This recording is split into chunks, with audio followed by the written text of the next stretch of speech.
অনেকে রমজান মাসে সাহারির খাবার এমনভাবে খায়, এক সময় আমরা দেখেছি ছোটবেলায় যে অনেক মুরব্বীরা আছেন রাত 12টা-11টার দিকে উঠে সাহারি খেয়ে তারপর শুয়ে পড়েন।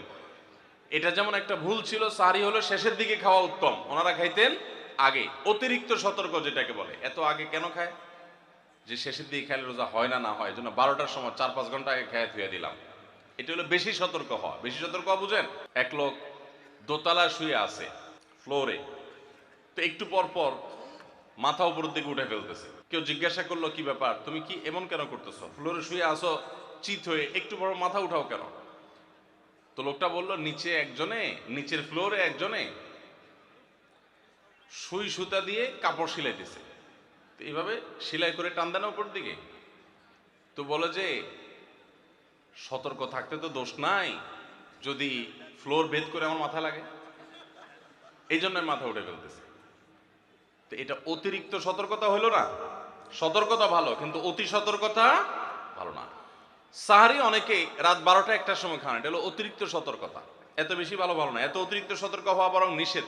হাদিসে নবী সাল্লাল্লাহু আলাইহি ওয়াসাল্লাম আমাদেরকে সাহারি শেষের দিকে খেতে বলেছেন। এখন আরেকটা ভুল হলো, অনেকে সাহারি এত শেষে খান যে মুয়াজ্জিনের সাথে ওনার কম্পিটিশন হয়। মুয়াজ্জিন মাইক ধরে মাইকের সামনে দাঁড়ায়, মুয়াজ্জিন ঘড়ির দিকে তাকাইতে তাকে টিক টিক টিক টিক আগাইতেছে কাটা। মুয়াজ্জিন প্রস্তুতি নিচ্ছে যে আল্লাহু আকবার করে হাঁক দিবে, আর উনিও ওইদিকে প্লেট হাতে গ্লাস হাতে খাবার খাচ্ছেন, ধুমায়া খাচ্ছেন, এবং কম্পিটিশনে লিপ্ত হয়েছেন যে মুয়াজ্জিন আগে আল্লাহু আকবার বলে না, তিনি আগে গিলে শেষ করেন। এরকম কম্পিটিশন হয় কি হয় না? বেশিরভাগ লোক, বিশেষ করে আমাদের যে কোনো কাজে আমরা একেবারে শেষ মুহূর্ত পর্যন্ত না ঠেকালে ভালো লাগে না। এই যে একদম আজান হওয়ার আগ মুহূর্ত পর্যন্ত খেতে থাকা, অনেক সময় দেখা যায় যে ভিতরে যাইতে যাচ্ছে আজান পড়তেছে, এখনো আমার গলার নিচেও নামে না, এদিকে আল্লাহু আকবার শুরু করে দিছি, আল্লাহু আকবার শুরু করতেছে, তখনও চাপাই দিছি, এবার ফালাই দিছি।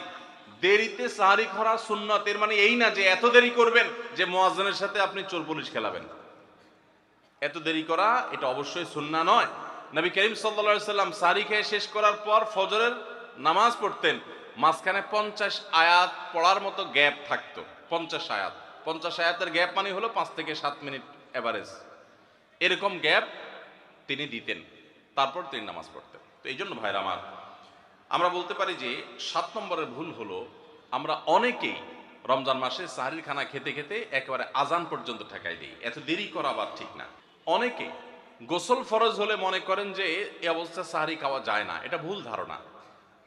আপনার রমজানে রাতের বেলা গোসল ফরজ হয়েছে, আপনি এখনো